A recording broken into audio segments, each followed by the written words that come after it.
Hello friends, ഇപ്പൊ എൻ്റെ കയ്യിലിരിക്കുന്നത് ഒരു നെറ്റ്വർക്ക് റാക്കിൽ വെക്കുന്ന ഫാനാണ് കേട്ടോ. നമ്മൾ റാക്കിൻ്റെ ഉള്ളിൽ വെച്ചിരിക്കുന്ന NVR-കൾക്കും POയ്ക്കും അതുപോലെ തന്നെ DVR-നൊക്കെ 70 ഡിഗ്രിയാണ് ഒരു ഒപ്റ്റിമം വർക്കിംഗ് ടെമ്പറേച്ചർ എന്ന് പറയുന്നത്.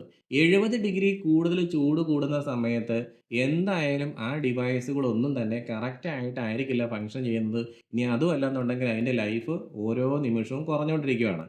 ഈ ഒരു ഫാനിന്റെ ലീഫ് കറങ്ങുന്ന സൗണ്ട് ഇപ്പൊ നിങ്ങൾ കേൾക്കുന്നുണ്ടാവില്ല. കാരണം ഞാൻ പകലാണ് ഈ ഒരു വീഡിയോ റെക്കോർഡ് ചെയ്യുന്നത്. പക്ഷേ രാത്രിയിലാണെന്നുണ്ടെങ്കിൽ ഇതുപോലുള്ള ഏത് നെറ്റ്‌വർക്ക് റാക്ക് ഫാൻ എടുത്താന്ന് പറഞ്ഞാലും അതിനൊക്കെ ചെറിയൊരു നോയ്സ് നമുക്ക് തോന്നിയേക്കാം. അപ്പോൾ നിങ്ങൾക്ക് ചെയ്യാൻ പറ്റുന്നൊരു കാര്യം എന്ന് പറഞ്ഞാൽ ഇത് കണ്ടോ, ഒരു പവർ കോഡല്ലേ ജസ്റ്റ് വന്നിരിക്കുന്നത്. ഇതിലേക്ക് നിങ്ങളൊരു ബെഡ് സ്വിച്ച് കണക്ട് ചെയ്തിട്ട് പകല് മാത്രം ഈ ഒരു ഫാൻ വർക്ക് ചെയ്യുന്ന രീതിയിൽ നിങ്ങൾക്ക് ചെയ്യാവുന്നതാണ്. രാത്രിയിൽ എന്തായാലും നമ്മുടെ ബെഡ്റൂമിൻ്റെ ഉള്ളിൽ നമ്മൾ AC ഇട്ടിട്ടുണ്ടാവും. അതല്ലെന്നുണ്ടെങ്കിൽ നമ്മൾ ഫാൻ വർക്ക് ചെയ്യിപ്പിക്കുന്നുണ്ടാവും. അപ്പോൾ ആ രീതിയിൽ നിങ്ങൾ ചിന്തിക്കുക.